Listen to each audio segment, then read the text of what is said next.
regional champion will be crowned tonight inside of Pete Henry Gymnasium, where the defending champion Napoleon Wildcats will try and make good on some unfinished business.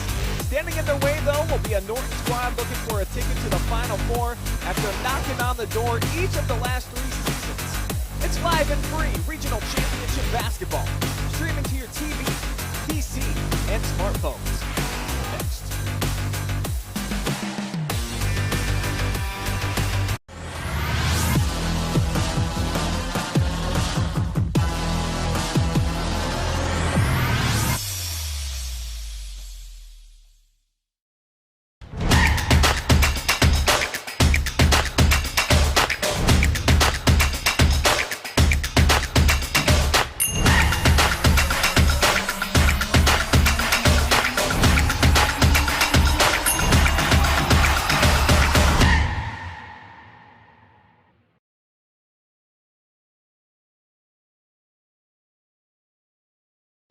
Outlaw Smokehouse in Napoleon, Ohio. Family owned and operated, serving mouth-watering barbecue in all types of quantities. So join us for indoor dining, order online anytime, and even catering for your next party. With a large menu full of options, we've got something to satisfy every palate.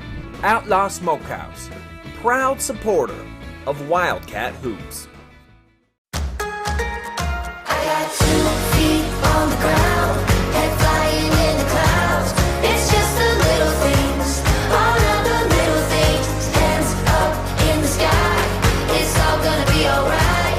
It's just the little things, all of the little things. It's oh, oh, oh, oh, oh, oh. Love the little things, love the little things.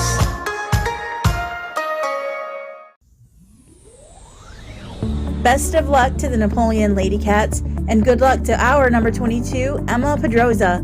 We are so proud of you. COVID might keep us from attending this game, but nothing can stop us from supporting and cheering on you and your team. Sending lots of love, your Pedroza family, near and far. Go Lady Cats!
Napoleon looks to defend their regional crown tonight against a dominant force in the Norton Panthers, as our live and free coverage of championship hoops makes their way to your eyeballs right here and now.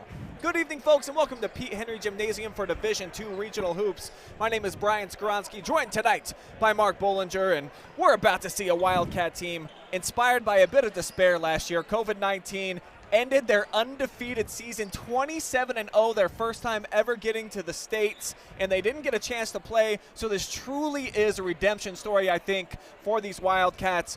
Unfinished business, trying to get back to the Final Four.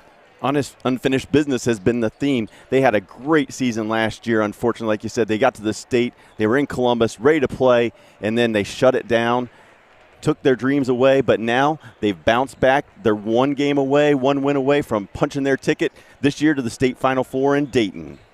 And we had an opportunity to catch up with their head coach, Corey Crimebrink, just a few moments ago. Here's what he had to say to our very own Travis Berardi.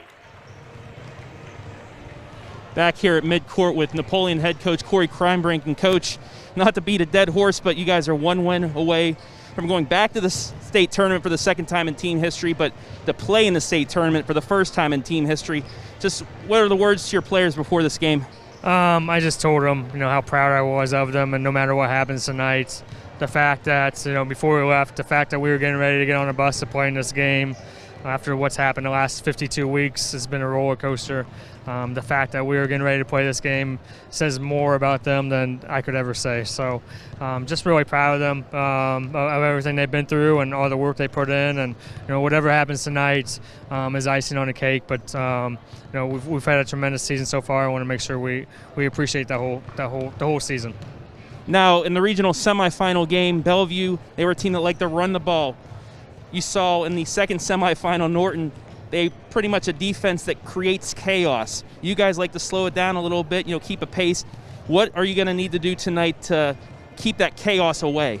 We got to take care of the basketball offensively and not let them get transition baskets and out and run outs. That's the big thing. Then defensively, we got to go to the three-point line really well. We got to keep them off the free throw line and try to keep them away from the basket as much as possible. So it's a challenge. They've got kids that play really hard and that can make plays, and they have made plays throughout the whole year. So we'll have to answer that bell and make some plays defensively, and then offensively kind of execute and work inside the paint and work our way out from there. All right, Coach, good luck tonight. All right, thank you. Back up to you guys for the call. So that's the word from the Napoleon side of things. We also caught up with the head coach of Norton. Let's go ahead and take a look at our interview with Brian Miller. Down here at midcourt with Norton head coach Brian Miller in his 17th year. Coach, 35 years it's been since you guys have gone to the state tournament. 4 years since you've played in a regional final. Just what are the words to your players pregame? Just go play the game. A lot of history in our program, a lot of great teams in the past. But I tell the girls, when you play now, you're playing for your community, you're playing for former players, the people who couldn't get here. So it's an opportunity for them to come out and bring a town together and enjoy one night and bring everybody, on the same page. And hopefully, we can do that tonight and get back down to Columbus where we haven't been, like you said, in probably about 35 years.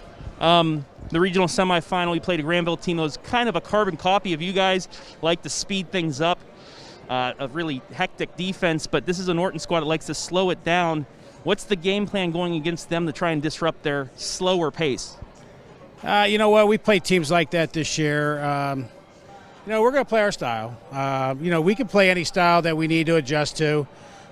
So if they want to try to slow it down, our pressure defense is what it is. We're going to keep pressuring the ball, try to make them uncomfortable. Not used to that kind of ball pressure, not used to that total denial that maybe they don't see this way. So, we can't change what we do just because we're in a regional.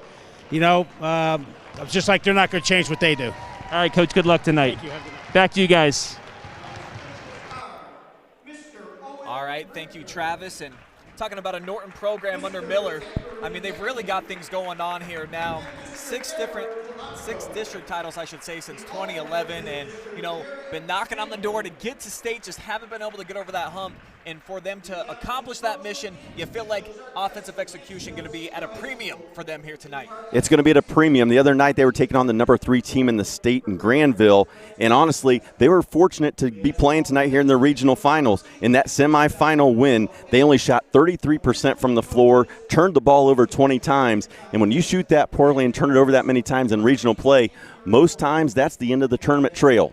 But they found a way to win, and they're playing tonight for that chance to make it to the Final Four.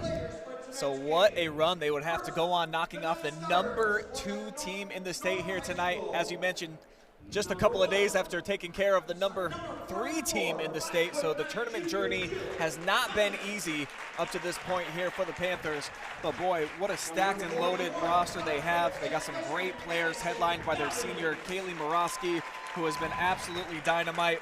She's lost only one game in conference play during her 4-year career. So, that's a girl in a team that knows a whole lot about winning. She knows a lot about winning, and on the offensive end tonight, look for her to catch that ball in the high post, turn and attack off the bounce, and we'll see if she can get something going against this long and tall Napoleon group tonight.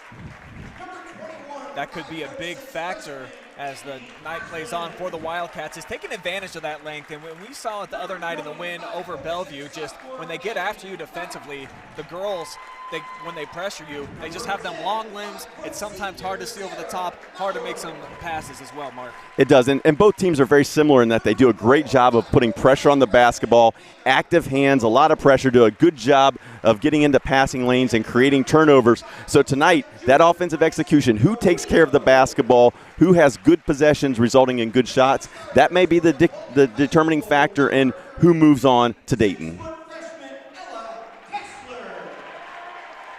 Benches both being announced right now for each of these squads, and for Napoleon checking in on a 21-game heater right now. They haven't lost in a really long time, haven't lost in tournament play also in a few seasons. So this is a team as well, Mark, that is starting to build something. They're accustomed to winning big-time games, even though they had a couple of threats early on in the tournament. But they're here back at this point. They're comfortable playing here at Mansfield Senior, and I'm fully expecting them to put on a show for one of the best fan bases in the entire state, bar none, baby. Napoleon supports their teams, and they are here tonight in force, and why not? What a celebration this could be for a senior class that's won 84% of their games. 56 wins for the senior class, the most in school history, 24 conference wins in a row, and actually they've won 50 of their last 51, so this is a team that has been winning and winning a lot. 27-0 last year was their mark before COVID ended their season. And getting to this point now, 23-1 overall, undefeated Northern Lakes League champs. Now let's meet the starting lineups for both sides, beginning with the Panthers.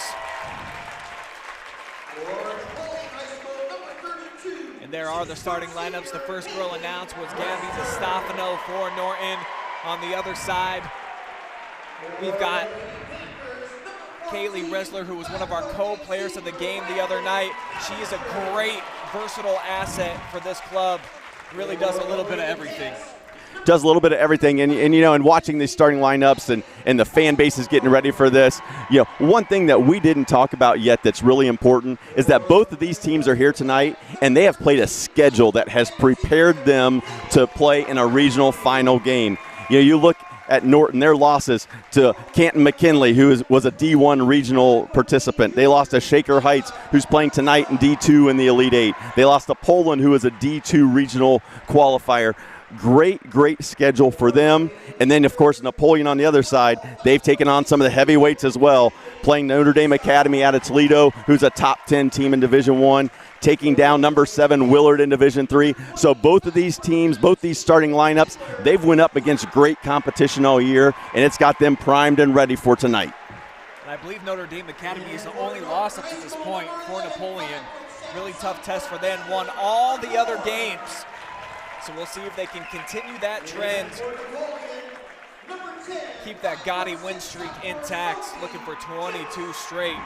As here's the youngster in the lineup, Sophie Chips for Napoleon. Brian Miller, been doing it for a long time over on the other side. 17th year, and he sent me a breakdown of his girls and his team, and something that really stood out to me was the GPA. How about a 3.97 collectively, Mark? That's just crazy. That's exactly what you love about high school sports. When you have student athletes out here that can play the game at a high level on the court, and then they're also getting it done in the classroom. And I'm guessing they're probably pretty darn active in the community as well, doing some things and helping out with the younger girls, setting the tone, being good role models. Exactly what you love to see out of your high school athletes.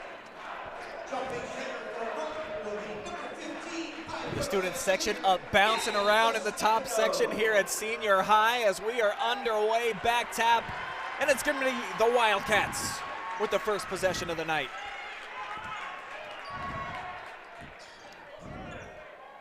Looks like they're starting their regular 1-4 offense. Look for a quick post dive. There it is. But coming over from the weak side and just swatting it out of midair, Kaylee Morawski. She was dominant the other night in the win. They're going to need a big performance from her again tonight. Wildcats coming out, man-to-man D. As here's a 3-ball launched. Bit too strong, but the long rebound secured. And Shusta gets the work. Good start early, offensive rebound, making them pay with the second chance points. Napoleon usually does such a good job on the defensive glass. They gave up the offensive rebound that time, and it cost them. No call off the contact. Resler pull-up J from the foul line is pure. She's not going to miss that open jumper. She is a shooter, and she filled it up right there. Now here's where Norton's going to have to be careful. This 1-3-1 half-court trap. They can't turn it over, attack that baseline diagonal, and then a post on the flash. Morawski going right at Resler, and it's the wrong decision. Cracks the crouton. And that's one thing Napoleon has that a little bit more of that Granville didn't have the other night was they have some length in there to contest on those dribble drives and block some shots or at least alter them. Panthers off the drive. That one scooped up. No good and boarded by Hellberg. Napoleon with numbers here. If they can get the extra pass, they could get an open look.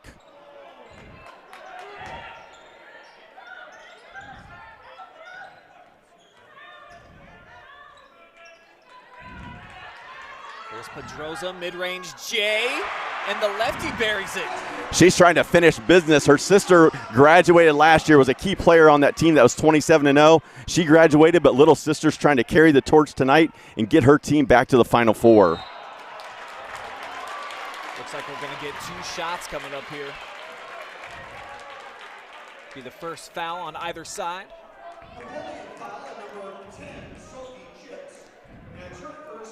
And the personal is going to go against Chips.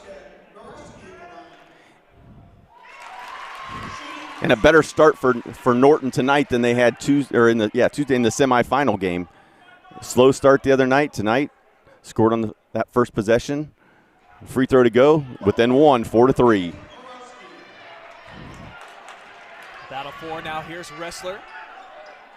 Had to pick it up. Drew a double team. Now pushes it ahead. 3-on-2. Struck. Takes it in, left hand, somehow wouldn't find its way through the bottom. This is Norton's game. They like to get out and run, push the tempo, get something easy in transition. I think it's the fastest paced girls team that I've had the opportunity to cover this season. And when they are on, they are very good, Mark. Napoleon themselves can get after it. Pushing the break there was Pedroza, and the juniors got a couple of free throws coming her way. And a good answer for Napoleon. Gave up the easy basket on the drive. Quickly in transition, left wing attack. Didn't look like a lot of contact, but the official called it. She's going to step to the line to try to give her team the lead back again.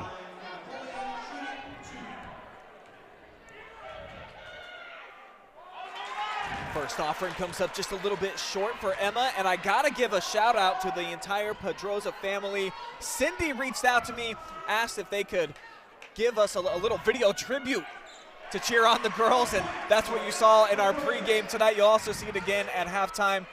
Just such a great fan base, Mark. I was just absolutely blown away by the support of the community and the businesses out there. We have only covered them one time all season just a couple of days ago, and my phone has been ringing off the hook with Wildcat Nation wanting to get involved. They're supporting their team, and right now they're probably excited that we're in a great game with a chance to move on. And here comes their team again in attack mode. Dribble drive to the middle. Looked like Resler lost the handle. Maybe last touch by Norton. The official saw it differently, though. And so it's going to be Panther ball. Panther ball. Last possession, they dribbled it right across midcourt, picked it up in that dead corner. Worst place you can pick it up. For Napoleon, they weren't able to create the turnover out of it, but I'm sure Norton wants to make sure they don't do that and turn the ball over and give Napoleon something easy. Strzok defending on the perimeter. And you can see what Norton's trying to do. They like to run that 1-4 high set to then attack at baseline off the wing entry. Probably going to pop out here, see if they can get something off a baseline drive and a back screen. Here's the sophomore Bailey Accord to the corner. Drive, tons of contact. Yeah, Ressler's going to pick up the personal. And one thing that they do out of that is when they get that ball to the wing and they drive at baseline with that 1-4 set being high across the elbow extended, that takes away that deep natural helper. It drags them out of there just a step or two, and that was the difference. Instead of 1 or 2 steps getting there on time, was just a little bit late, was able to draw the foul.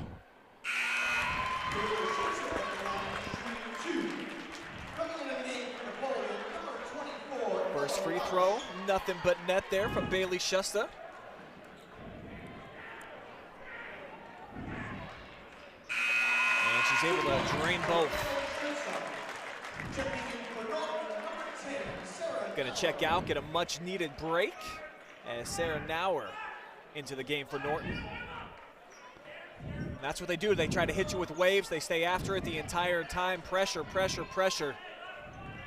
And it's a team that just so dominant this season. On average, outscoring the competition by 30 points per game. Just giving up 35, or they score 65. And how about that block shot right there for the youngster Accord? The sophomore going to pull up.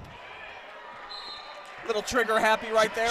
Just testing it out. Got a little excited, made a great play on the defensive end, came down and thought she would pull it. It didn't go for her, but, you know, again, great job by her on the defensive end. Napoleon went to that open post look. They got it reversed off the little down screen, a little drive and pitch action on the outside, but didn't get it to go because of the block shot. Now here comes Norton with the double. Let's see if they can get it out of there and get it reversed to the open girl. Pedroza over the top, back to Ressler, sit cross, kicked it back out. Emma thought about the deep three.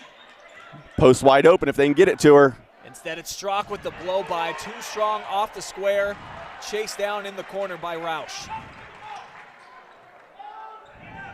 Now here's Strock all alone, corner pocket, Trey off target, and unfortunate there, just two Wildcats battling for the same rebounds. Well, and both teams struggled the other night shooting the ball from three. It was a tough night for both of them trying to get the deep ball to go down, and it was critical that they got easy looks, but an open look for Napoleon. It didn't go that time, but they're going to need to keep shooting it just to loosen up that tough Norton defense.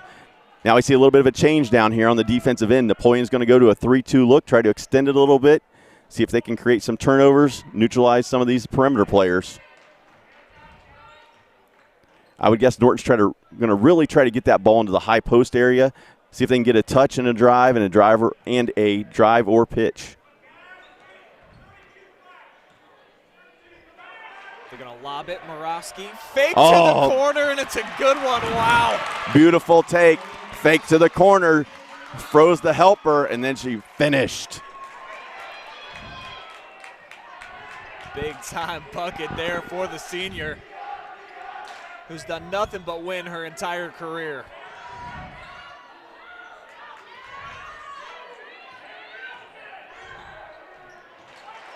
Another nice take, but Roush couldn't finish. And it's going to belong to the Panthers yet again. Just wouldn't go. Another good look. It just rolled off the rim and didn't go down. There's the student section making the drive from Norton. And gosh, it's just so exciting to see people back in the stands. Been covering basketball the entire season, and a lot of quiet gyms, Mark. Getting a little bit rowdier here in tournament time. This is what we love at tournament time. Best time of the year. Great to have the fans back here making some noise. Good look, baseline touch, just wouldn't go. See if Napoleon can get something here early. They've got transition numbers if they can attack and get a good look. There's a nice skip pass there from Ressler, but then a giveaway. Roush got picked off, and Shusta back the other way. Lost it, but they're going to get it back. Great defensive play, but again, the length of Napoleon there at the end kept them from converting on that transition layup.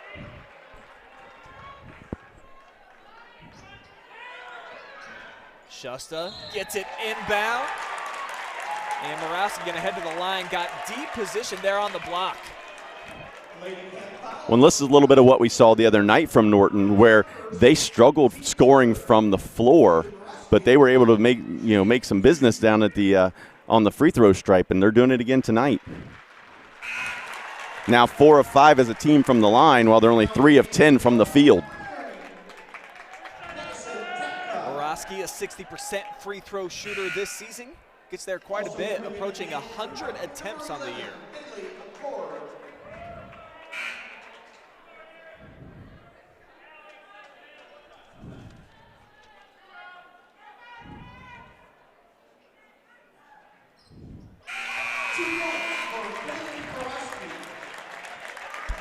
So 2 for 2 there. You know, we've played a little over 6 minutes here. The other night, Norton had 8 turnovers in the first quarter against Granville. So far tonight, no turnovers.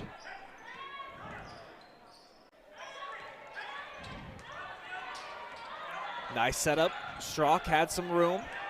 Now turns middle, up fake, switch it to the left, but call for the travel. Nice step through. I thought maybe they would let that one go.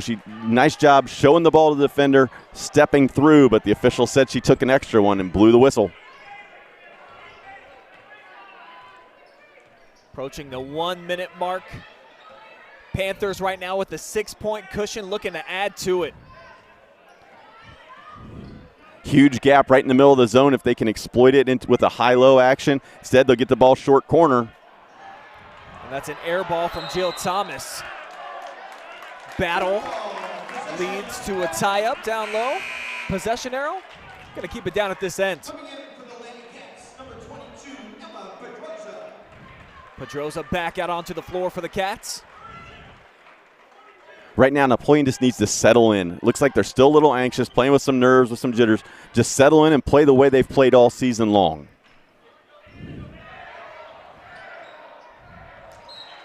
Tipped out of bounds there. Pedroza, who just checked in, got a paw on that.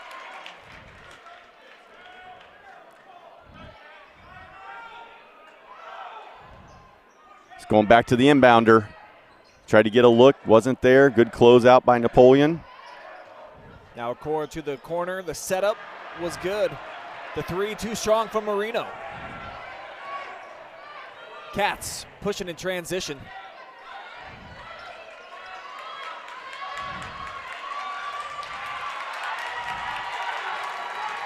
And the energy starting to pick up. Strzok left all alone.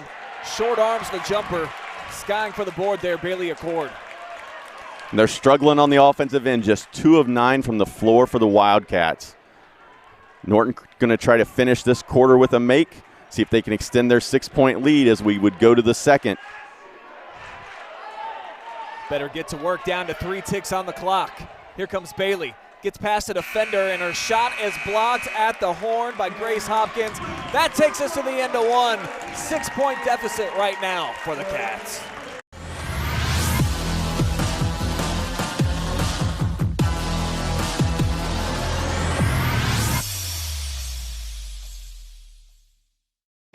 Outlaw Smokehouse in Napoleon, Ohio. Family owned and operated, serving mouth-watering barbecue in all types of quantities. So join us for indoor dining, order online anytime, and even catering for your next party. With a large menu full of options, we've got something to satisfy every palate. Outlaw Smokehouse, proud supporter of Wildcat Hoops. I got 2 feet on the ground, head flying in the clouds. It's just the little things, all of the little things. Hands up in the sky, it's all gonna be alright. It's just the little things, all of the little things. It's oh, oh, oh, oh, oh, oh. Love the little things, love the little things.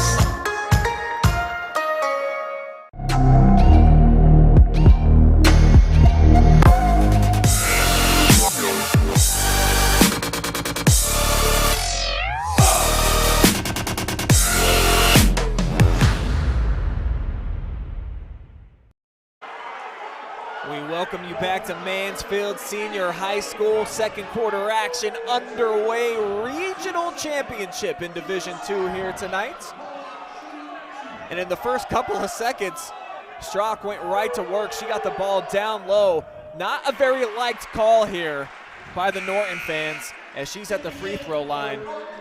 Minimal contact, I would say, Mark, down low, but Made a nice move to get there. She did, and when she gets to the line, she's basically automatic. Shoots 89% on the season from the charity stripe, and she steps up and drains them both.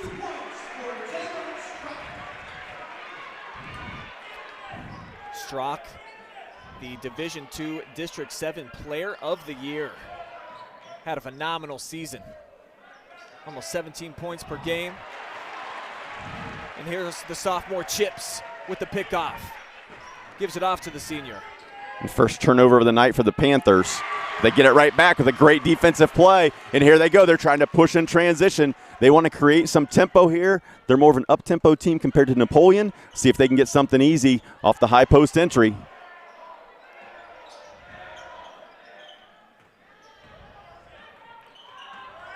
Napoleon does a real good job switching the ball screens. Contesting, there's that high post entry. Turn and face, see what she can get off of it. There's the drive to the left. Good help. Creates another turnover, 2 straight possessions with a turnover. Strock pushing, they've got numbers. Won't get up a shot attempt.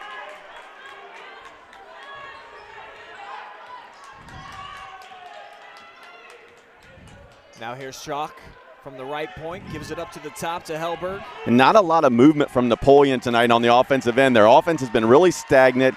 Not a lot of movement, not a lot of screening or hard cuts. See if they can get something going here. They tried to set a little down screen and slip it. Didn't get anything. We'll see what they do to finish out the possession.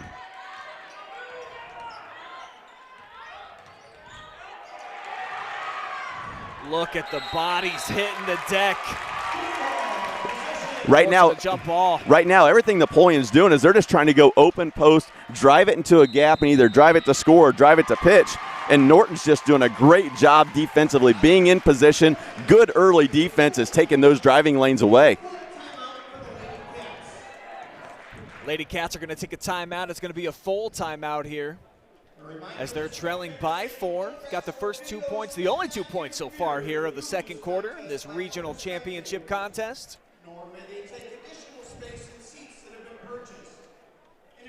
And this Norton team right now with 11 points were really held in check offensively. Only scored 38 in the win over Granville the other night. Team that puts up 65 per contest mark.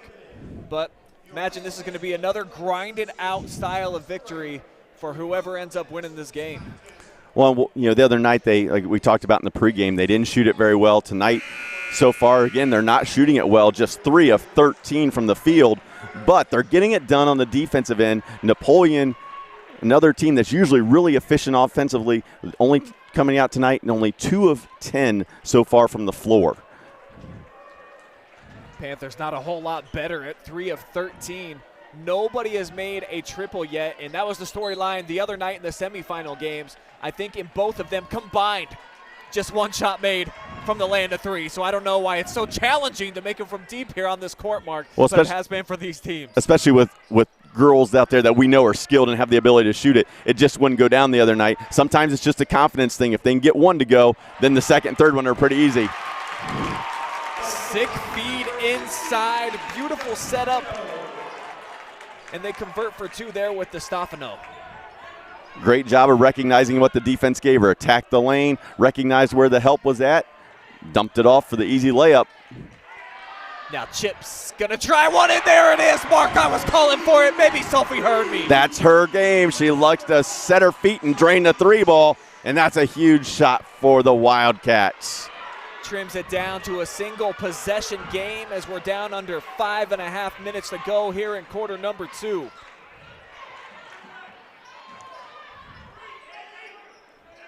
Accord gets the pitch, lost the handle, and it's last off of Bailey Accord.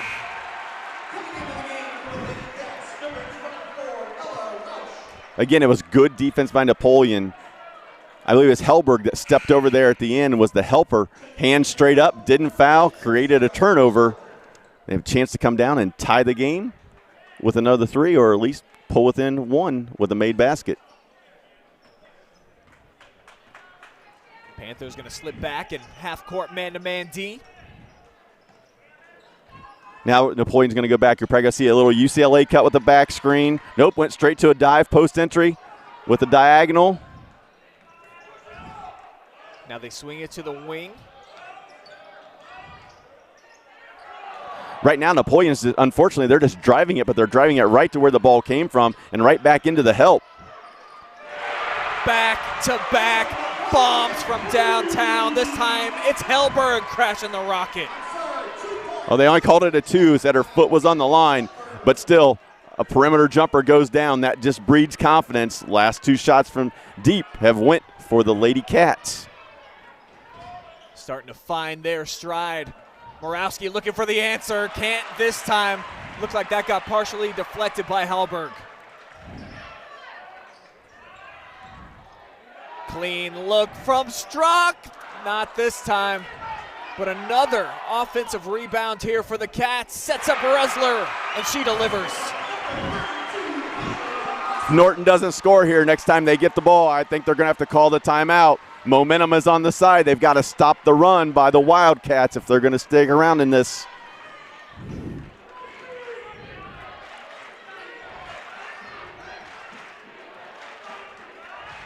Morawski spins, goes off the glass, not strong enough. Great job by Ressler there. Again, straight up, not committing the foul. Now she's going to go the other end with the drive and pitch. And they got another open look, but an offensive foul is going to go against the Cats. That was a good take by Ressler. She just went one dribble too deep. Maybe pull up one dribble earlier, get into that decision-making area in the paint, and pitch it out a little earlier.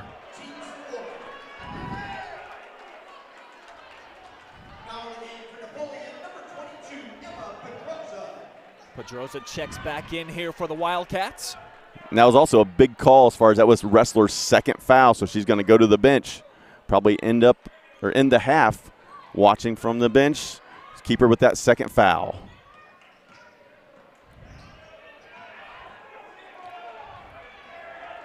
Driving lanes just have not been available here for Norton. We're going to pick up the personal. I believe it's going to go against Madison Tonka. And the turnovers are starting to accumulate here for Norton. That's now their 4th one.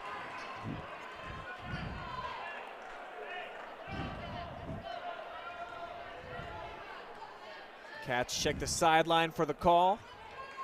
Here we go. There's the UCLA cut. See if they get a back screen with the double up top.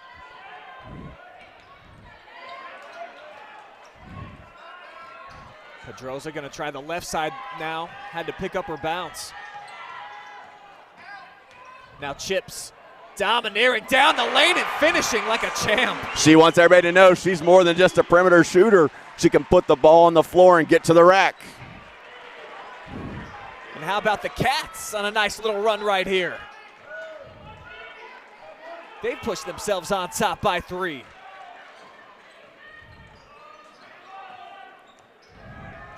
Panthers looking to fight back here with a bucket. They're going to get a clean look from outside and bottoms up. Bailey Schuster.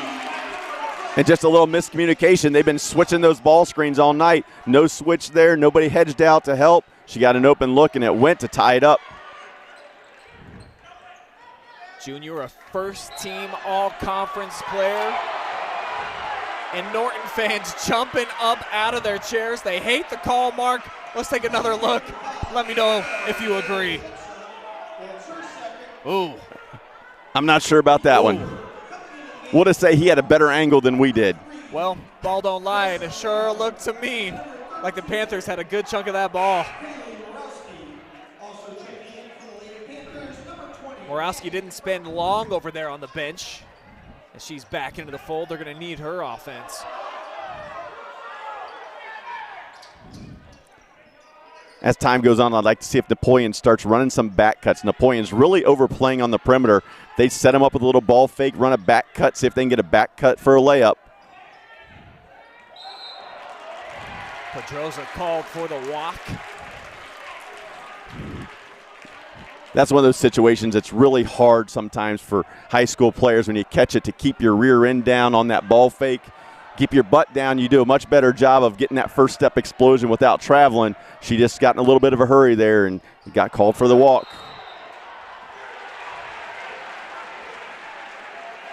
Norton going to give it right back, though. Can't capitalize on the possession off the giveaway there from the Cats.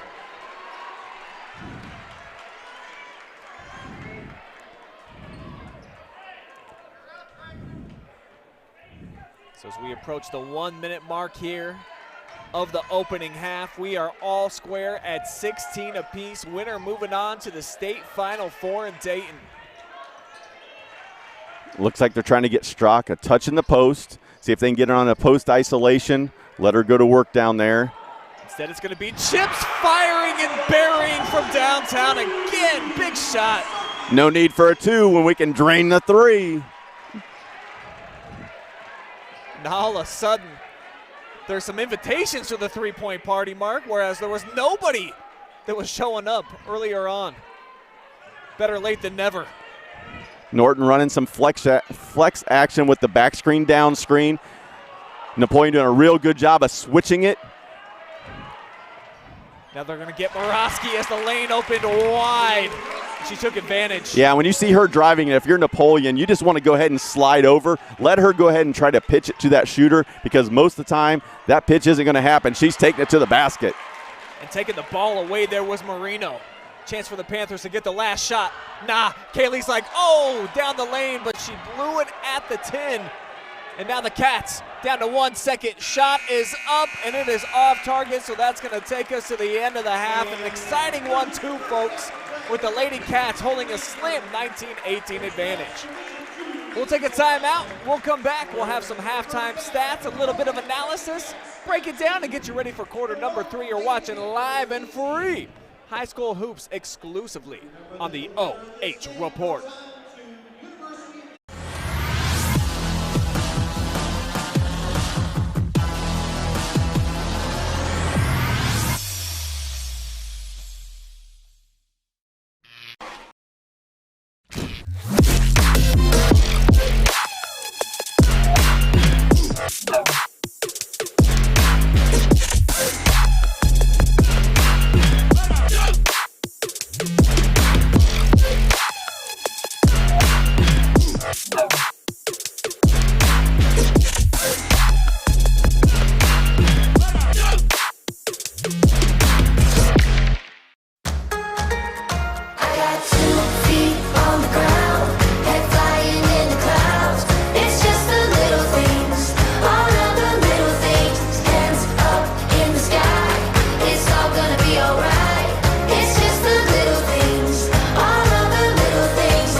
Outlaw Smokehouse in Napoleon, Ohio. Family owned and operated, serving mouth-watering barbecue in all types of quantities. So join us for indoor dining, order online anytime, and even catering for your next party. With a large menu full of options, we've got something to satisfy every palate. Outlaw Smokehouse, proud supporter of Wildcat Hoops. Best of luck to the Napoleon Lady Cats, and good luck to our number 22, Emma Pedroza. We are so proud of you. COVID might keep us from attending this game, but nothing can stop us from supporting and cheering on you and your team. Sending lots of love, your Pedroza family, near and far. Go Lady Cats!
It's halftime here at Mansfield Senior High School at the Division II Regional Championship game between the Lady Wildcats of Napoleon and the Panthers of Norton.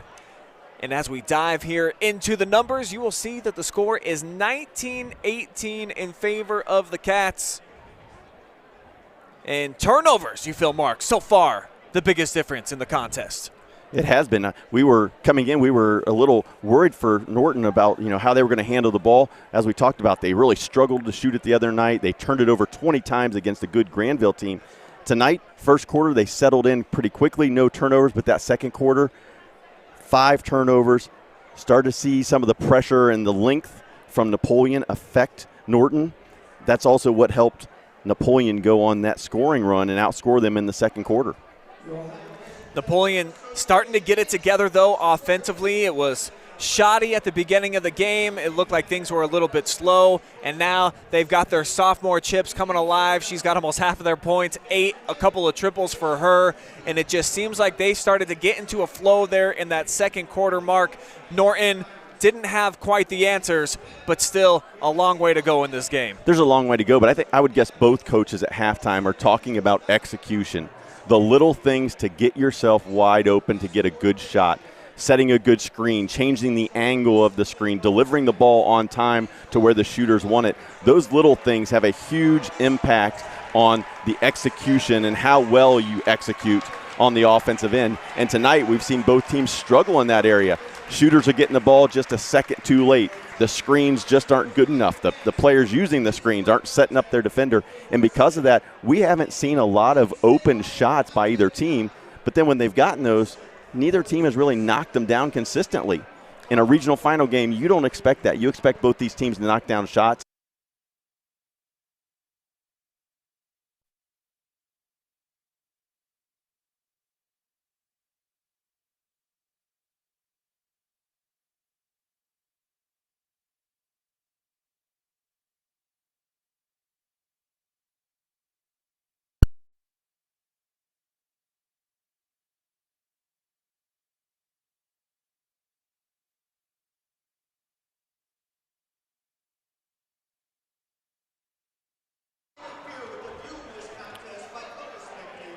So after a quick technical glitch, we are going to take one more timeout. We will be back. Second half action on the way, live and free exclusively on the OH Report.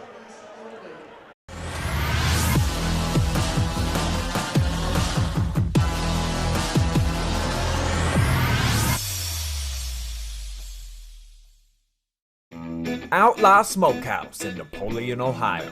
Family owned and operated, serving mouth-watering barbecue in all types of quantities. So join us for indoor dining. Order online anytime and even catering for your next party. With a large menu full of options, we've got something to satisfy every palate. Outlaw Smokehouse, proud supporter of Wildcat Hoops. I got 2 feet on the ground, head flying in the clouds. It's just the little things, all of the little things. Hands up in the sky, it's all gonna be alright. It's just the little things, all of the little things. It's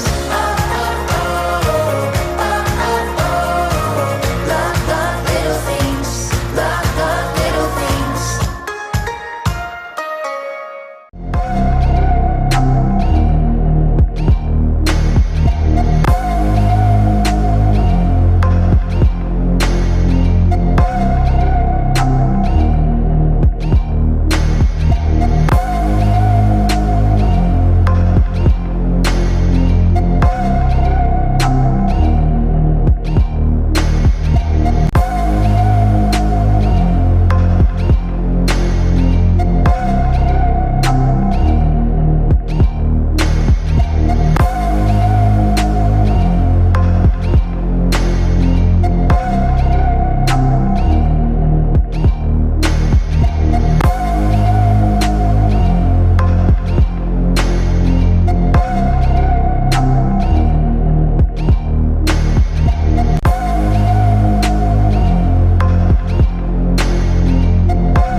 Just 16 minutes of action is all that remains in between one of these two teams and a trip to the state final for the Wildcats and Panthers on the floor, getting set for second half action. Brian Skronsky with you along with Mark Bollinger tonight. And I see all you people out there in Facebook and YouTube land and over in the stands here.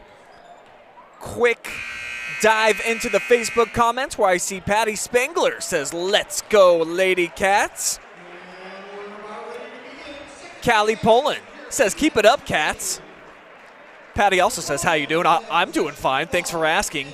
Ron, "Let's go, Cats" as well. So Wildcat Nation definitely in the building on the Facebook. But here's some Panthers fans. Yolanda Hertzog Flower. Presley, though, cheering on the Cats, too. Says the Lady Flashes are rooting for them. And Weaver says, "Gotta love the graphics." Thank you very much. I will definitely let our graphics people know that. And Andy Small says it's going to be a big second half for the Cats. What say you, Mark? Do you agree? It's going to be an interesting one, that's for sure. You have two teams that are 16 minutes away from punching their ticket to go to Dayton in the Final Four. The pressure is going to increase, but it's going to be who handles that pressure, especially on the offensive end. Who can execute and get good looks, find a way to put some points on the board and get themselves to Dayton. Off the skip pass, here's the three ball on the way, off target, but Chips with the board. Resler left all alone and can't deliver from that island. Those are the shots that need to go if you're going to advance to state play. Two wide open looks just wouldn't go down for the Lady Cats. They come down to the other end. Looks like they're going to come out and start in man-to-man.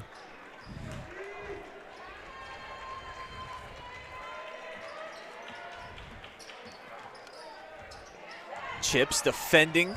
Shusta still working. Tough shot there. She forced it up over Chips and then called for the foul going after the loose ball. A good start defensively for Napoleon there. Contested shot. Was able to get what they wanted. But now we're going to see Norton try to increase the pressure a little bit. See if they can pick up a little higher in the backcourt. Create some turnovers. Maybe get them some offense. They need something easy because the half-court game hasn't worked real well so far tonight. Cats get it into their hands of their playmaker, Strzok. Now gives it off, Pedroza. And the ball movement continues as Napoleon works it around. A really good job by Norton. They understand the sets and what Napoleon's trying to do offensively. They ran that double screen away. They switched it off the top. So when Ressler came off of that double, she was completely guarded, didn't get the open look that she's been able to get in some other games this year. Ooh, how about the spin cycle there for Sophie? Could not capitalize, though, as she got close in on the block. And now the leak out back the other way, and that one comes up short for a cord. Good extra. Yeah, and the second chance opportunity misfired too, so two shots, no points, and now a loose ball foul going against the Panthers. So the first minute and a half here in the second half, we've seen both teams get wide open looks off of a ball reversal, making the extra pass, but nobody's been able to knock down the shot. You know, Napoleon just 2 of 7 from 3 tonight. Norton 1 of 4, so both teams are struggling to hit from deep. And that's 2 fouls now here in the second half on Morawski. 3 overall, Mark. We'll see if that becomes a factor, though she's going to stay in the lineup right now. It wouldn't be surprised if Napoleon went right after her, run some kind of set and put her in the post or on a closeout. See if they can get her to commit that fourth. Here it is, the attack. Strzok. Looked like Morawski affected that shot.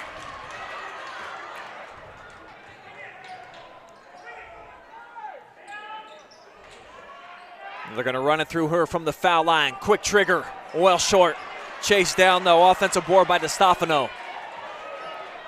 Now here's one straight away, and again, some nice looks here for the Panthers, but just not knocking them down. Chance in transition to reverse the ball. You've got a corner shooter. Here it is, clean drive over Morawski for the bucket. Great job of reversing the ball to the open girl. She had the look, little ball fake, attacked the rim, got herself to a good angle and a finish. Hellberg now with 4 points on the night. Napoleon making sure they switch every down screen.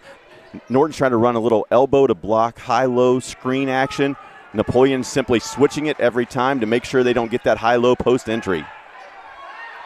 How about the defense and then ripping it off the back of Morawski was Pedroza. The push ahead wrestler lays it off. Wow, coming over to block the shot was a cord. Now we've got a 1-3. Shusta wisely backing it out. But then going at the cup, and the Panthers just icy cold right now. Good catch. That's a tough look. Like to see her throw a bounce pass there, make it a little bit easier for Pedroza to catch and finish.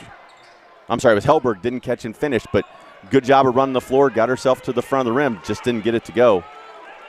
Now Morawski squares up again. Wrestler giving her some space, so she goes right at her. And there's the first points of the second half for the Panthers. And that's what she loves to do. She gets the ball in that elbow or that post area. She loves to attack on that left side.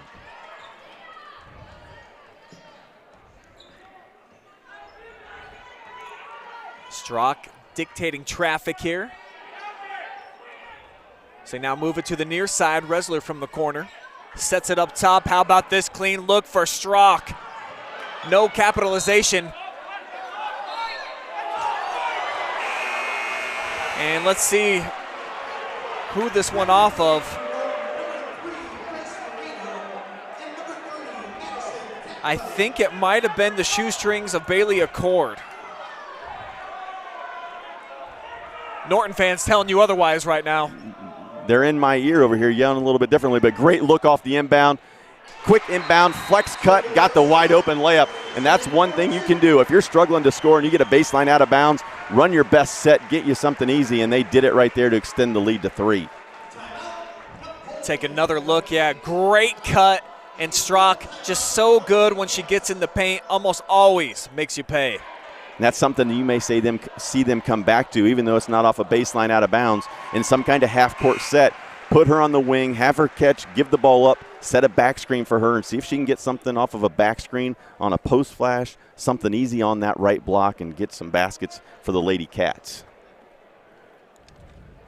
In tournament basketball, it is so interesting to me how gritty these games become during the regular season. Obviously, the competition isn't as good as what you see, but these are teams that average 55 points per game for the girls wearing the white, 65 points per game for the girls in black, and collectively, I mean, they're winning games here at this Mansfield Regional, scoring in the 30s mark. It's a different brand of basketball when you get to this level. Absolutely, and when you get in big games, whether it's in conference play or then you get into the big games and tournaments, the focus really comes back to what we always talked about, WTP, win the possession. On the defensive end, every possession you need to get a stop. On the offensive end, every possession needs to finish with a good shot from the floor, good attempt, nothing contested, something easy, especially tournament time. Every possession is critical. And most certainly in tight games like this one.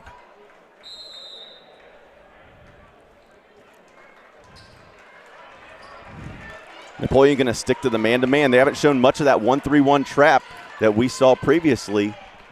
They're just sitting down and guarding. They're doing a great job with their closeouts. Strzok came over, poked it away. Yeah, I mentioned the closeouts. That's the one thing that really impresses me with Napoleon on the defensive end. We knew coming in they had height, they had length. Some of their girls 6 foot, but they were long with their arms. They do a great job of closing out under control, contesting shots, and just making it difficult for the opposition. Looked like Morawski kind of lost her footing there, so the pass over top. Here come the Cats. All alone from the corner. Pedroza won't come through, but skying for the rebound is Hellberg.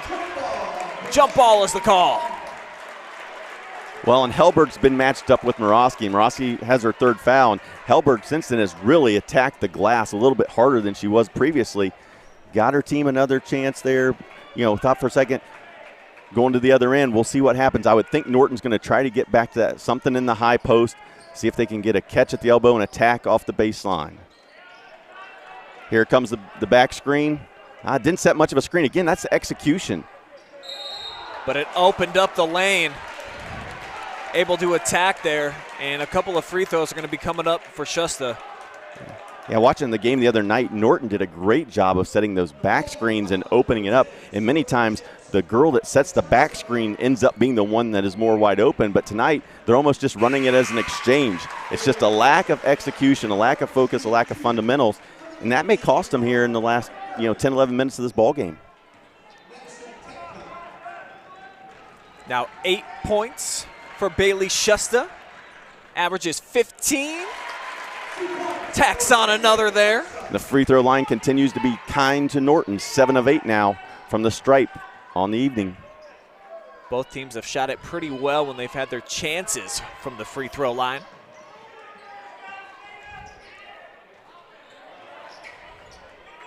As they come up top, Strzok sets up Resler, sends it.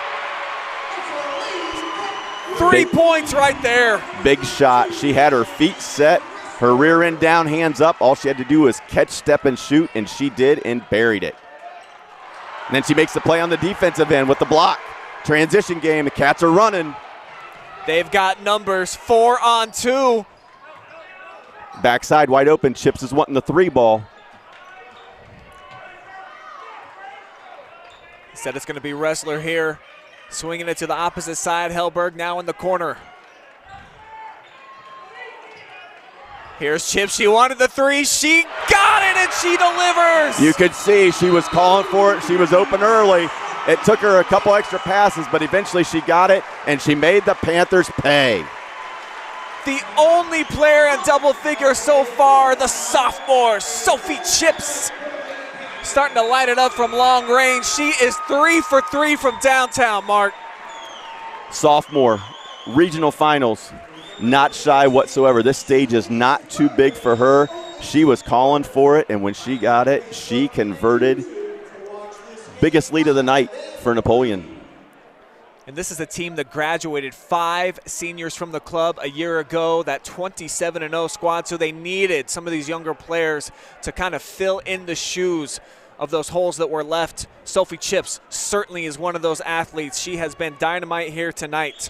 And how about the businesses in Napoleon being dynamite themselves? I want to give a quick shout out to Monica Carnahan of Lumberyard Winery for sponsoring our player of the game and our instant replays tonight. Northwest Capital Financial and the Napoleon office for being our scoreboard sponsor. The Outlaw Smokehouse. What's up, Dan and Ann Williams? Thank you so much for contributing to tonight's contest. And then the Pedroza family, Cindy hitting us up and delivering that kind message at the halftime and before the game. So the community of Napoleon, boy, they just love these Wildcats. And you can see why. They're a likable team, they're fun to watch, Mark, and they're right here on the verge, baby, of getting back to the Final Four. And they need a big defensive possession here. The lead's at 7. Now it's going to be to 5 now, but this last minute 15 is crucial. How are we going to get to the fourth quarter, and who's going to have momentum? DeStefano with her second basket of the night. Trims it back down to 5. Can the Cats stay hot on offense? They're going to get another nice look straight away. Resler, get out the way. Execution, great job of attacking, getting a post touch, and then the post touch back to the wide open shooter, and another one hits the bottom of the net. Lighting it up from downtown. They like those city views this time. They're going to get an easy one, Pedroza. Murawski goes out of the game for Norton, and Napoleon has taken advantage of it. Double figure lead for the Lady Cats. 2 times off the rim there and no response from DeStefano. As we're down to the last 21 ticks here of the third quarter, which has belonged to the kids in white. And now here's the chance for Napoleon to execute. Know your situation. 21 seconds to go in the half. You're up 10. Possession arrow is yours, so get the last shot here. And then you get the ball back to start the fourth. It's a matter of practicing and working on these special situations. Now it's just, can you execute and keep that lead at 10, or can you expand it and then get the ball to start the fourth? Down to 5 seconds. Resler got some options. Gonna drive right hard to the bucket. Scoop shot won't go, back iron, and that's gonna take us to the end of the frame. Cats right now on top by 10.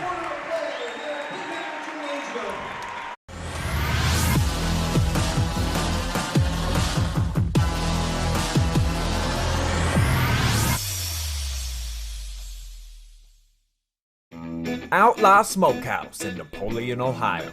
Family owned and operated, serving mouth-watering barbecue in all types of quantities.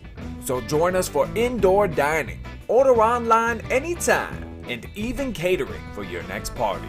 With a large menu full of options, we've got something to satisfy every palate. Outlaw Smokehouse, proud supporter of Wildcat Hoops.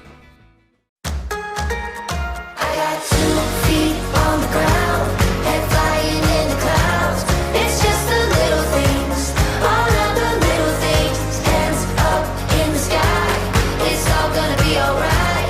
It's just the little things, all of the little things. And oh, oh, oh, oh, oh, oh.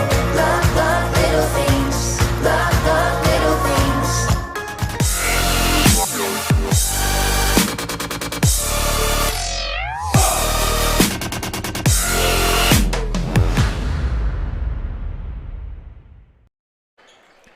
It's now time for everyone's favorite part of the show. That's right, it is money time here on the OH Report. Fourth quarter action and a trip to the state final four up for grabs. Wildcats wanted it real bad in that third quarter. They were the dominant team, 15-6. They outscored the Panthers. See if Napoleon can keep it going. They won on that shot attempt. So Norton holds on the opening possession. Well, they didn't convert as far as getting a basket, but their action was really nice. They came out, they tried to get a back cut off of it. It didn't work. Ball ended up in the post. They got a decent look. It just didn't go down. But this is where Napoleon has made their money. So far, Norton 28% from the floor. Napoleon's defense has just been smothering. They're going to try to use that defense to close it out tonight. Nearly a turnover as Hallberg got a piece of it there.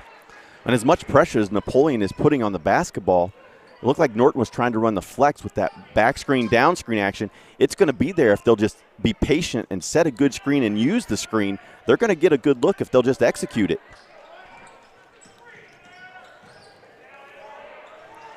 Instead, they're going away from it. They're going to a 4-round-1 open post and almost turned it over. Tried to squeeze it inside to Morosky, and probably what they need to do in their semifinal win. They really rode their senior in the W over Granville.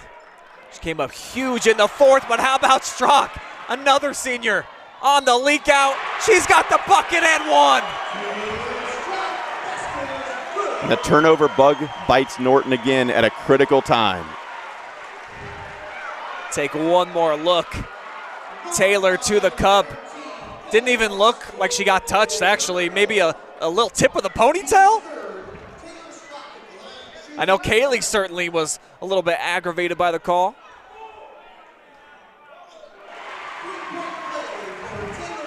And all of a sudden, the lead's up to 13. Napoleon's starting to stretch it out here. Strzok's got 7 on the night. Kaylee with a backside pass, whirling, but missing was the Stefano inside. And for Norton, Morosky's been your answer. I think every possession you're going to have to get her a touch, either in the high post or low post, and let her go to work. See if she can get to the free throw line like this. Cut into the deficit with the clock stopped. Cash money on the first free throw attempt.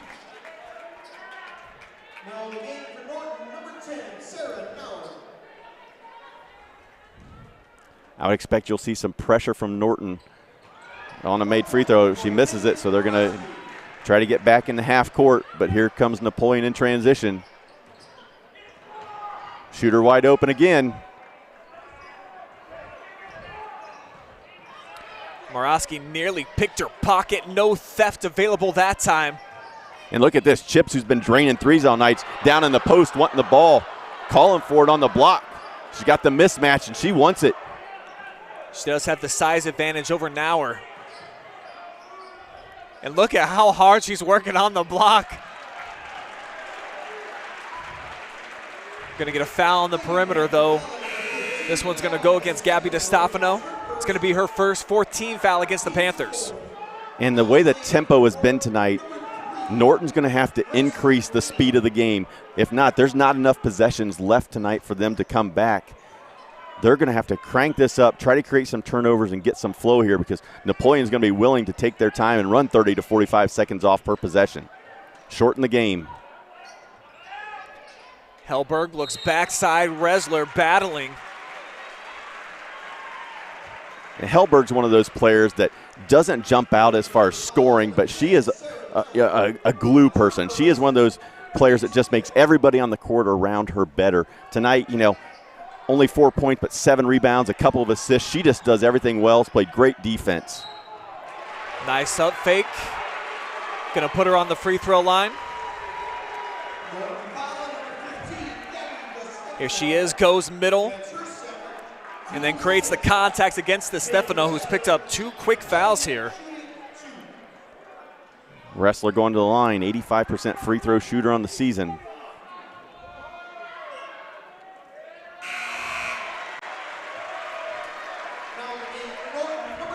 She's got 11 points, ties for tops in the game, along with Morawski and Chips.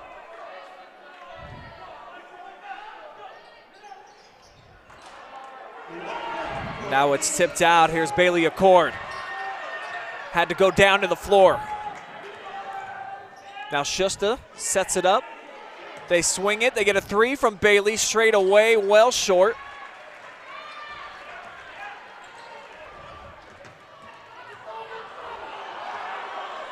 Norton fans calling for a double dribble as the pressure starting to create some problems here. So a timeout is taken by the Wildcats, probably wisely so. Just a 30. Norton needs to find some offense. Again, we've talked about the shooting woes that they had the semifinal game, they had early in the game. Right now they're sitting at just over 25% from the floor. And when you're down 13 with 5.5 to go, obviously you haven't scored a lot of points. You're going to have to find something.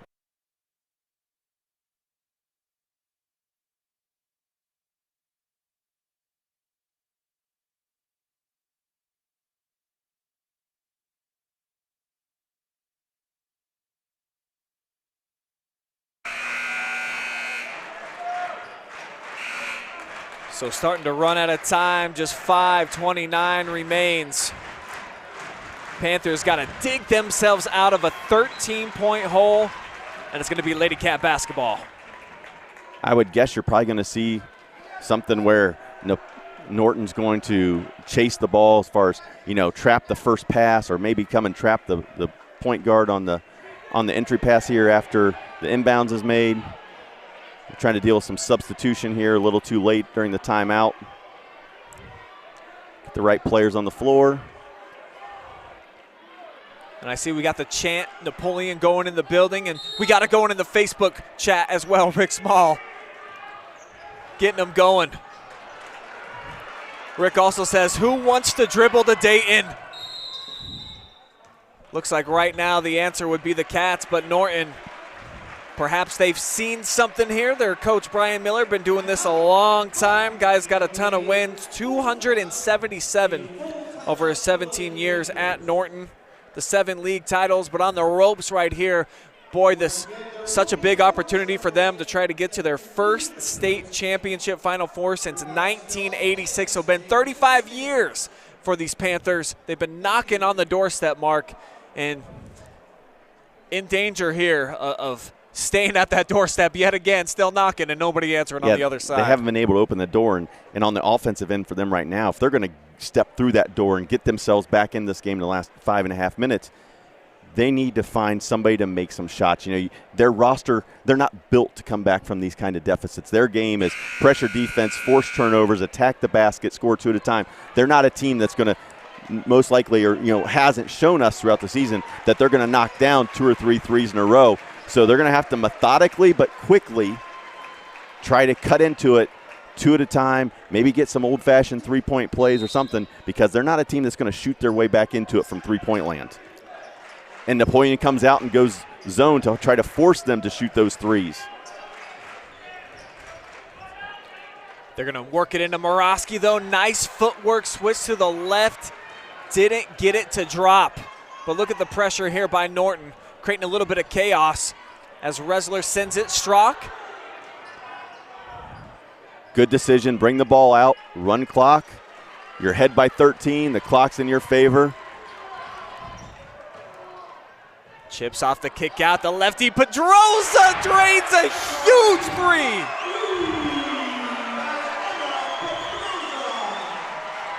And the three-point shooting has been the difference. Napoleon now 6 of 13. Norton 1 of 8. Cats turn it over.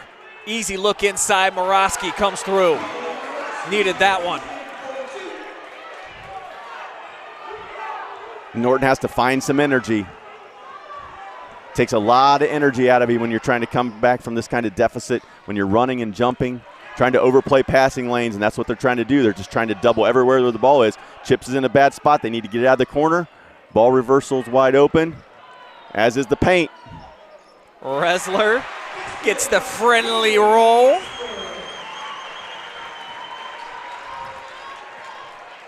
She's having a great night. Such a versatile player, over 6 feet tall.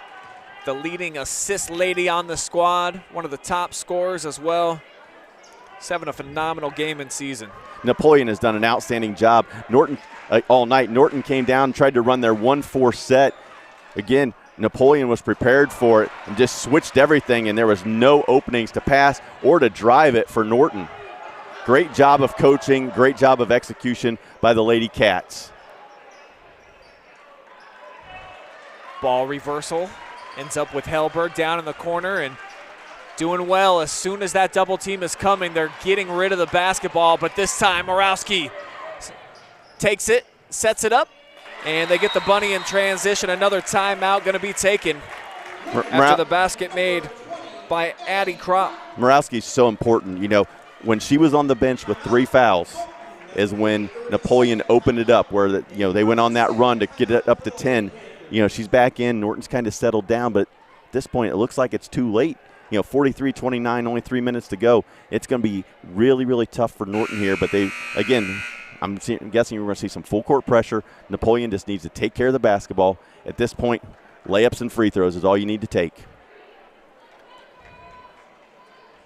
One thing going for Norton is they're at least accustomed to playing at a super fast pace, getting after you, running and gunning and trapping. But with such a lack of three-point shooting here at the regional round, they've made just 1 over their 2 games here. It's going to be really tough to try to unbury yourself out of a 13-point hole. Well, and you may see the Panthers start fouling. Morosky's out of the game, so it may be a situation where they're going to try to get a quick trap. If they don't get a turnover in the first 8 to 10 seconds, they may start fouling, but they don't need to. They got the turnover, and here you go, substitute situation where dead ball, Morosky will come right back in. So Kaylee with those 4 fouls back out onto the floor to provide some offense. So good job by Norton. 3 minutes to go. They're already in their offense-defense rotations. They need a basket here. See if they can get something pretty quick, though. They can't take a lot of time here. The clock is not on their side. Now they do get Shusta attacking. Left hand just a bit off right there. Nice move. Real good job getting to the paint again. A just tough one tonight. Won't go for her. But here you go with the Lady Cats in transition for the easy. Hellberg's the recipient of the easy extra pass. Takes the lead back to 16. That's the danger that's always presented anytime you try to get into that full court trapping pressure. Morosky, tough angle. She has 16 of their 31 tonight. They've needed it. Had 15 in the win the other night, the upset over Granville. Hellberg was just too wide open. Took her eyes off of a little bit. Couldn't believe she was going to get another easy layup.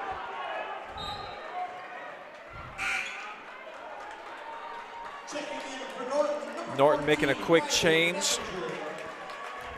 And I know we only have 2 minutes to go here, but I'll tell you what, the way it's looking, there's going to be a caravan down I-75 from Napoleon to Dayton.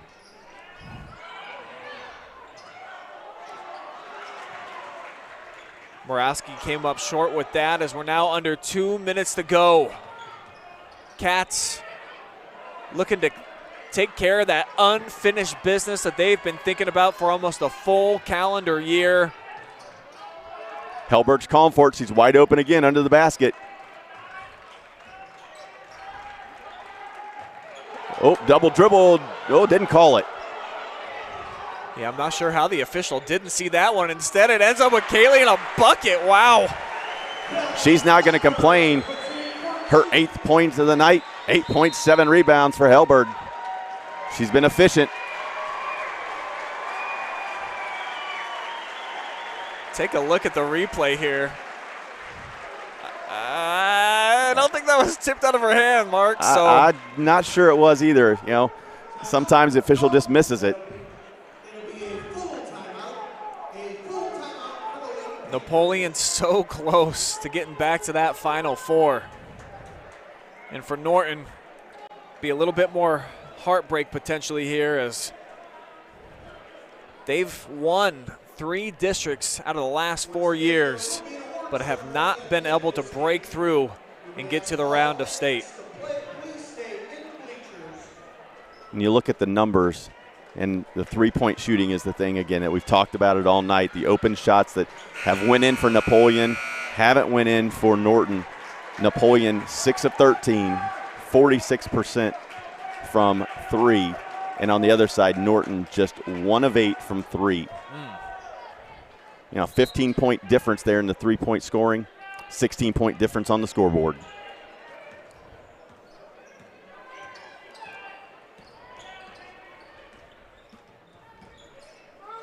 2-3 extended zone here for Napoleon. Good pass over the top there by Morawski for an easy bucket. At this point, you're okay with giving up the 2s. You just don't want to give up the 3s. And now they're going to have to send the Cats to the free throw line. The bad news for Norton is you're sending players to the free throw line that love it. Wrestler going to the line, an 85% shooter on the year. Strock is an 89% shooter. So when the ball's in their hands, you know that most likely they're going to step to the line and knock it down as Wrestler steps up here to shoot the 1-and-1. Does come up short on the front end here. The door cracked just a smidge for the Panthers if they can start getting hot from long range. But, man, that has been the storyline for them the entire regional tournament. No love from downtown for Norton.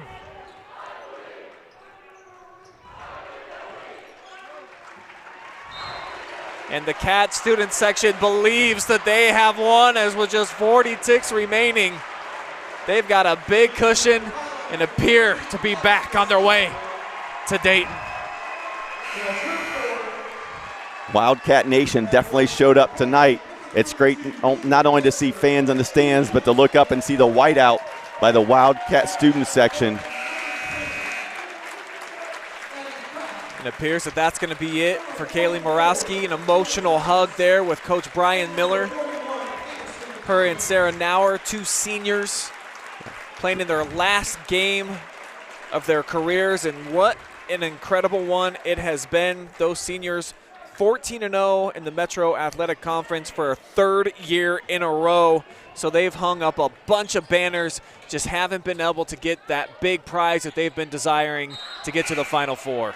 And nice job by Coach, taking them out with 40 seconds to go, giving them the recognition they deserve for the impact they've had on his program. And now you're going to see Napoleon doing the same thing with their seniors to give them the recognition that they deserve. Gabby DeStefano calmly knocks down the first free throw. And there it is, Mark. Seniors coming off the floor being greeted with a ton of emotion by Corey Kreinbrink and his staff. What an amazing job they have done this season to get back in a position to play for a state title.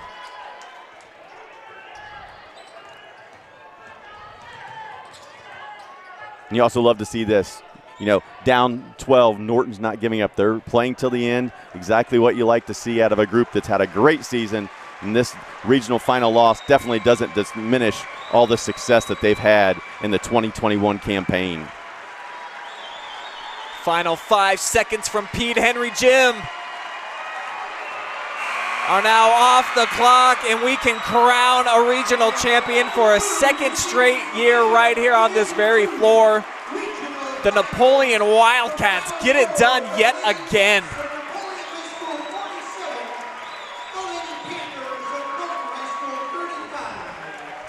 Impressive stuff, and they made the plays when they needed to. They got down early in this game, Mark. They fought their way out of some early woes at the offensive end, had the huge third quarter to take control, and never allowed Norton to get back into this game.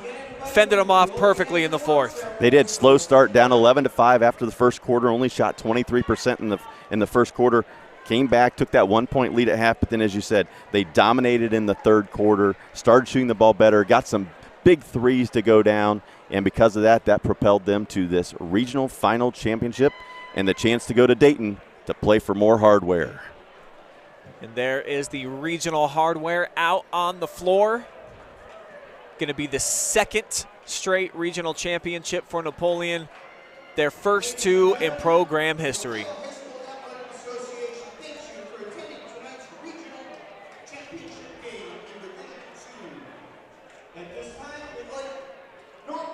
Keep the action here as both teams awarded with their trophies. And there is the Norton senior class. Have been all class all season and throughout their great careers. It's heartache right now, Mark, but I guarantee when they look back on these times, they're going to remember coming here to Mansfield and getting that close. Potentially could have lost to the state champs, who knows? Absolutely, and you look at Norton when they were coming into regional play, everybody was looking at the 4 teams, and you would have thought, if anybody was going to have the toughest road, it was going to be Norton. They had to take out number 3 team in the state, Granville, and then turn around and try to finish off the number 2 team, Napoleon. They got half the job done, but they couldn't get the rest of it done. But that does, as we said, that doesn't diminish the season they had, the tournament run they had, and it's a time of celebration in Wildcat country. They're going back to the Final Four. Your Division II Mansfield Regional champions are the Napoleon Wildcats. Celebrate, Cat Nation. You've earned it. And you see they found their student section up there in the rafters. They have been loud and proud all night, and I remember a year ago at this time, Mark, I was told here inside the Pete Henry Gym that when Napoleon played Willard in the championship game, that was the first sellout here in a decade.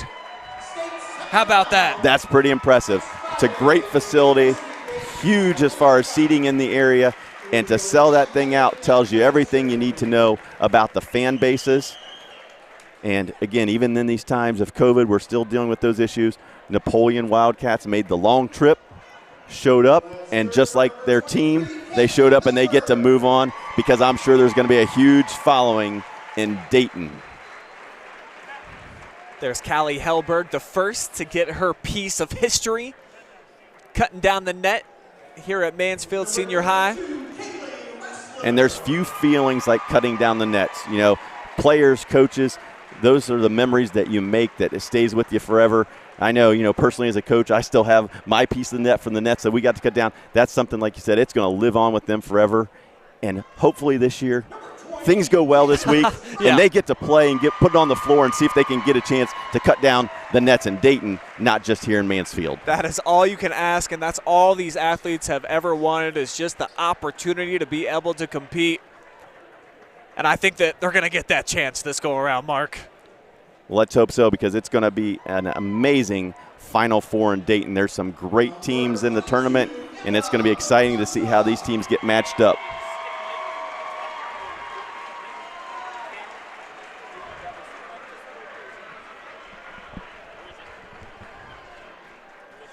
So we'll go ahead. We're going to take a quick commercial break. When we come back, we're going to send Travis Berardi down on the floor. He's going to talk to as many cats as he can catch up with. So keep it here. Our live and free post-game coverage will roll along. Tons of action still to come with the Napoleon Wildcats, your Division II regional champs.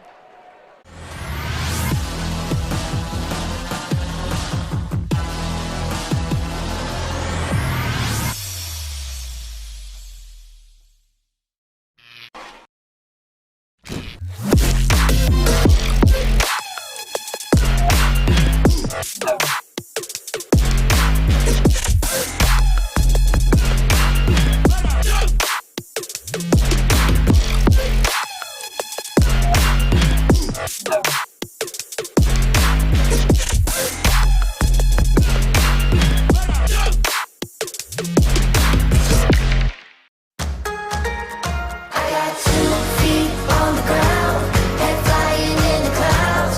It's just the little things, all of the little things. Hands up in the sky, it's all gonna be alright. It's just the little things, all of the little things. It's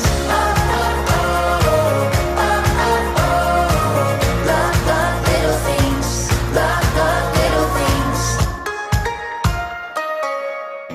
Outlaw Smokehouse in Napoleon, Ohio. Family owned and operated, serving mouth-watering barbecue in all types of quantities. So join us for indoor dining, order online anytime, and even catering for your next party. With a large menu full of options, we've got something to satisfy every palate. Outlaw Smokehouse, proud supporter of Wildcat Hoops. Best of luck to the Napoleon Lady Cats, and good luck to our number 22, Emma Pedroza. We are so, so proud of you. COVID might keep us from attending this game, but nothing can stop us from supporting and cheering on you and your team. Sending lots of love, your Pedroza family, near and far. Go Lady Cats!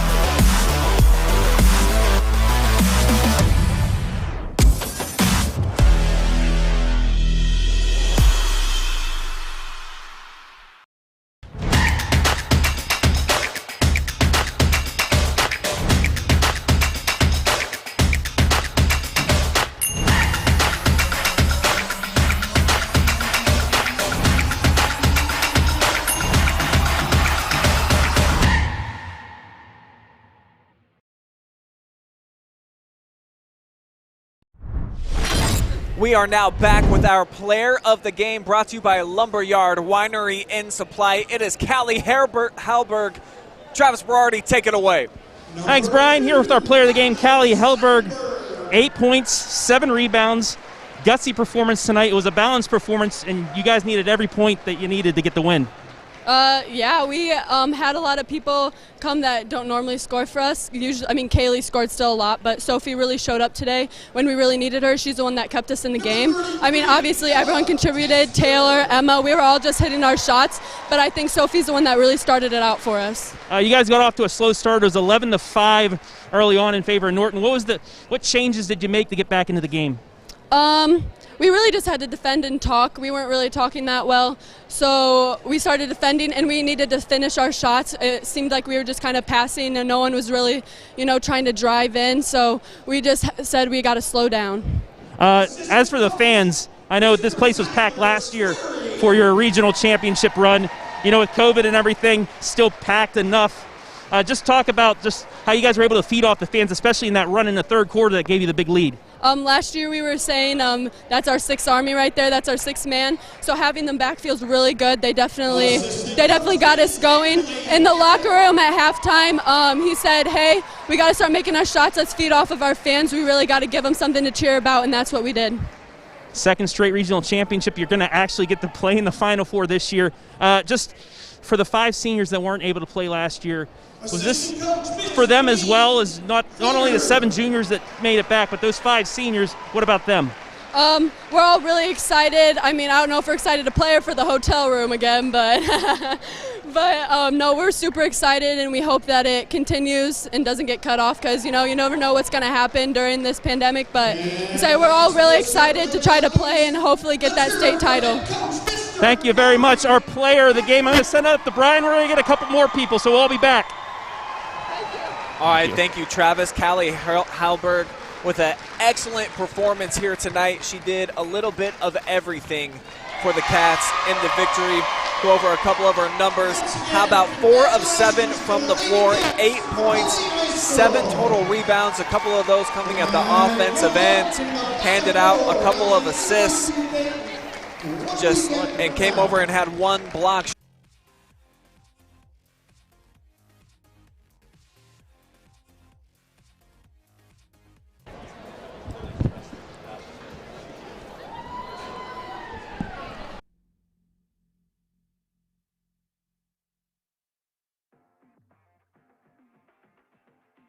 Position straight up, didn't foul, didn't bail out the shooters, and was able to go ahead and finish with, as you said, 7 rebounds, 5 of them on the defensive glass. You see a team picture for Napoleon getting lined up here. And what an exciting time to win a regional championship and get the opportunity to move on to state. These girls got to experience it last year, but I imagine it's got to be even more sweet this go around, Mark.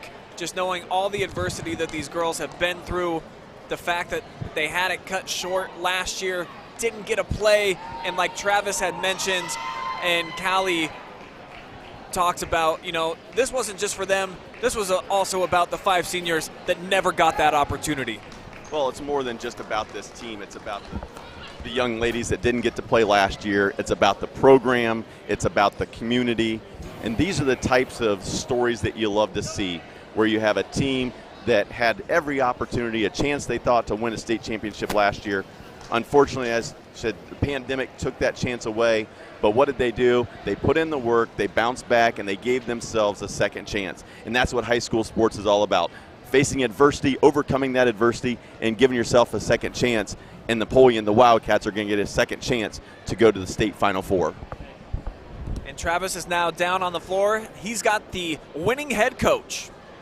Back here with head coach Corey Kreinbrink of the 2-time defending regional champion Napoleon Lady Wildcats. First off, congratulations, Coach. You were down 11-5. It seemed like Norton was firing on all cylinders, playing really good defense. What changed? We just kept playing. We knew it was going to be a 4-quarter game. And, really every tournament game, really except Tuesday, we've gotten behind. When we've gotten behind 6-8 points. So it was a familiar situation. And we played so many good teams this year that we knew we just had to keep playing and we keep working on executing. I thought Sophie Chips really kept us in the game in that first half. And then in the second half, we made some big threes and string some stops together. And then we were able to expand on the lead. What was the halftime talk? Because it seemed like you guys really calmed down after the halftime break, and you had a couple open shots, especially those 3-pointers that fell for you. Yeah, I mean, we knew we didn't play extremely well. And we knew we could play a lot better, and we were up 1. So we felt very fortunate. We asked the kids, can we play better? And they said, yeah, and we were up 1. So we wanted to get off to a good start. Now, it was a slow start to the third quarter, obviously, but we got going there a little bit, made a couple open looks, and then we did a good job rebounding. Another regional championship. This time you're going to Dayton for the state Final Four. Just thoughts on that? Barring anything cataclysmic, you guys are going to be able to play this time. But what does this mean not only for the 7 juniors that return this year, but for those 5 seniors that didn't get to play last year? They get to see you guys play in the Final Four again. I'm just really happy for the kids. They've worked so hard. They've had so much pressure on them all year, so much attention. And the kids last year, they're still part of our basketball family, and they always will be. And they wanted this for these kids as much as anybody. I'm just really happy for them. And we don't care where it's at. We just want to play, and again, we're confident that we'll be able to play next week, and we're just really excited about that. All right, Coach, go celebrate. Congratulations once again. Thank you very much. Back up to you guys, Brian.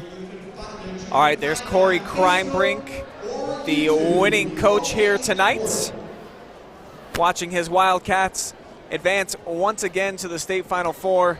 And this is just a family. You can tell, Mark, that this community, they embrace their team, and they are embraced right back for all the love and support that they give. So just super cool to watch Napoleon and their fan base get to relive all these moments one more time. Awesome scene here. Well, and it's a fan base, as you said, that rallies around the school, and you love to see that with high school sports. You know, and in looking ahead, they're going to end up facing the winner of tonight's game between Hamilton-Baden and Dayton-Carroll. Hamilton-Baden went into tonight's game sitting at 18-9. Dayton-Carroll was 19-4.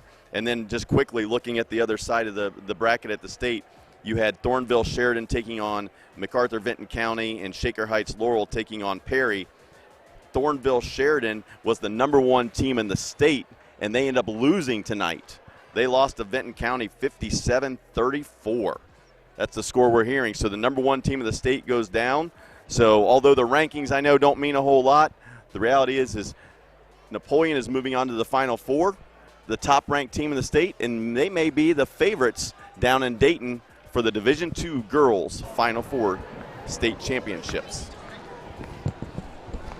And there was a sophomore here tonight for Napoleon that came up super clutch for the Cats in the victory.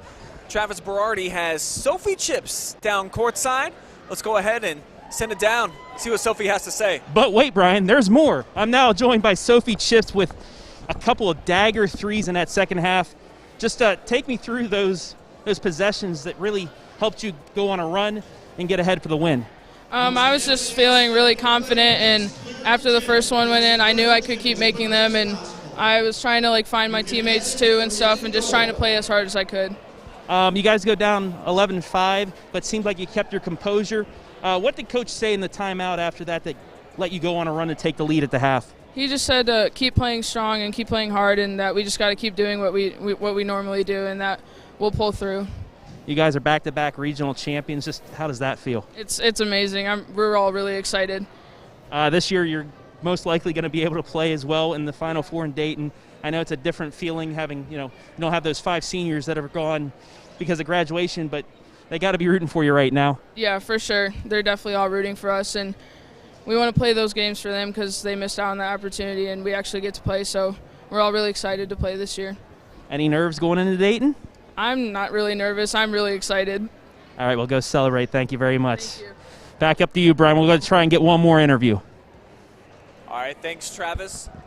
So our post-game coverage rolls along. Sophie Chips, love the swagger of that sophomore, Mark, saying she ain't nervous moving on. She's just excited to get the chance to play. She's just excited to get the chance to play, and, man, did she play tonight. Big shot after big shot. She may be getting herself a new nickname, maybe Sophie Big Shot Chips after that. 3 of 3. When they were struggling to shoot it from the perimeter, she made a couple big shots that really got them going. She hit the threes, and then I think Wrestler hit a 3 right after that, maybe a possession later, almost back-to-back, and really opened it up there in the third quarter. And as we've talked about all night, that shooting was the difference in the game. Norton ends up shooting just 29% from the floor. We talked about them needing some better offensive execution. They did a good job with the turnovers, limited the turnovers to only 9 tonight after 20 in the semifinal game, but only shot 29% from the floor.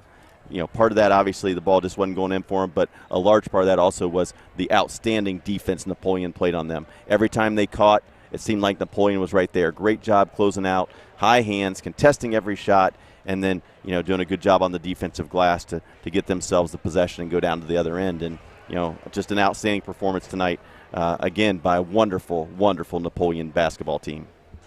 And wonderful sponsor support. Once again, I'd like to thank Lumberyard Winery and Monica Carnahan, Northwest Capital Financial, Outlaw Smokehouse, Dan and Ann Williams, and the Pedroza family, and Cindy, who contacted me. Everybody coming together to allow us to bring you this coverage tonight live and free, and it has been so fun to watch this team accomplish what they have as they are going to be moving on to Dayton, and it appears that Travis now has one more interview lined up, so we will throw it down onto the floor. Mr. Berardi, go ahead, take it away.